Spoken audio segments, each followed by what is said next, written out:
आरक्षण हटाओ। आज सोशल मीडिया पर यही नारा ट्रेंड कर रहा है। लेकिन मैं आपसे एक सवाल पूछना चाहता हूं। अगर किसी बच्चे के दोनों पैर बांध दिए जाएं, उसे 100 मीटर की दौड़ में सबसे पीछे खड़ा कर दिया जाए और फिर 100 साल बाद उसके पैर खोल कर कहा जाए अब सब बराबर हैं, दौड़ो, क्या यह बराबरी होगी? अगर आपका जवाब हाँ है तो फिर आपको आरक्षण को समझने की जरूरत है। नमस्कार, मेरा नाम है अरविंद यादव।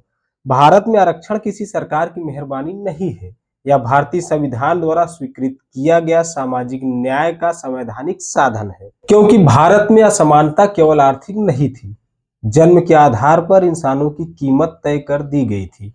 किसी को मंदिर में जाने का अधिकार नहीं, किसी को सार्वजनिक कुएं से पानी लेने का अधिकार नहीं, किसी को स्कूल में साथ बैठने का अधिकार नहीं, किसी को छू लेने भर से अपवित्र मान लिया जाता था।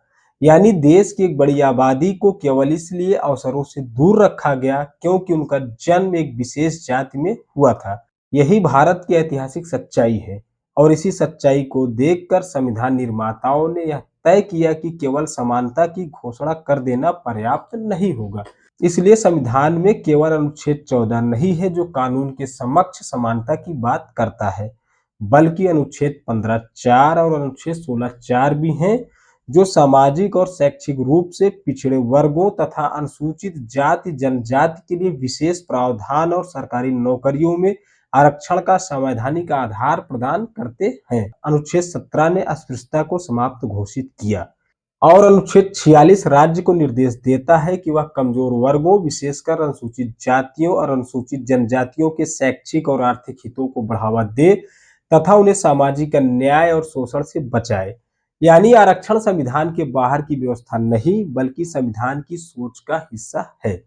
डॉक्टर अंबेडकर ने संविधान सभा में बार बार इस बात पर जोर दिया कि केवल राजनीतिक समानता पर्याप्त नहीं है, सामाजिक समानता भी आवश्यक है। याद रखिए, आरक्षण का उद्देश्य किसी को विशेषाधिकार देना नहीं, बल्कि उसका उद्देश्य उन समुदायों को अवसर देना है जिन्हें सदियों तक अवसरों से व्यवस्थित रूप से वंचित रखा गया। और अब मैं उन लोगों से एक सवाल पूछना चाहता हूं जो हर दिन आरक्षण हटाओ का अभियान चला रहे हैं। क्या आपको पता है भारत के कुल कामकाजी लोगों में सरकारी नौकरी करने वालों की संख्या बेहद कम है, लगभग 3 से 5% के बीच। यानी देश के 95% से अधिक लोग सरकारी नौकरी में है ही नहीं। और रोजगार के संदर्भ में आरक्षण मुख्य रूप से सरकारी नौकरियों तथा सरकारी या सरकारी सहायता प्राप्त शैक्षणिक संस्थाओं में प्रवेश से जुड़ा हुआ है।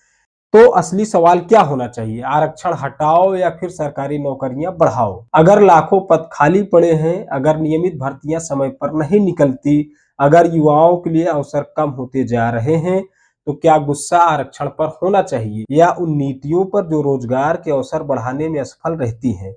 सोचिए, अगर आज सरकारी नौकरियां दोगुनी हो जाएं, अगर हर साल समय पर भर्तियां हो, अगर खाली पद भर दिए जाएं, तो क्या युवाओं के बीच इतना तनाव रहेगा? इसलिए असली आंदोलन होना चाहिए, सरकारी नौकरियां बढ़ाओ, खाली पद भरो, युवाओं को रोजगार दो, न कि आरक्षण हटाओ। क्योंकि आरक्षण बेरोजगारी का कारण नहीं है, बेरोजगारी का कारण नौकरियों की कमी है। और अंत में, आरक्षण किसी जाति को ऊपर उठाने का नहीं, बल्कि सदियों तक नीचे दबाए गए समाज को बराबरी तक पहुंचाने का प्रयास है। यह किसी पर किया गया एहसान नहीं, यह भारतीय संविधान द्वारा स्वीकृत अफर्मेटिव एक्शन है।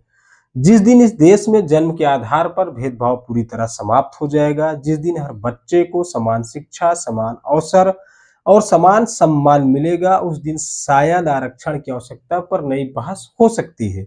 लेकिन जब तक सामाजिक असमानता की वास्तविकता मौजूद है, तब तक आरक्षण पर बहस संविधान, इतिहास और तथ्यों के आधार पर होनी चाहिए, न कि केवल सोशल मीडिया के नारों के आधार पर। इस मुद्दे पर आपकी क्या राय है, कमेंट करके जरूर बताएं। नमस्कार, धन्यवाद।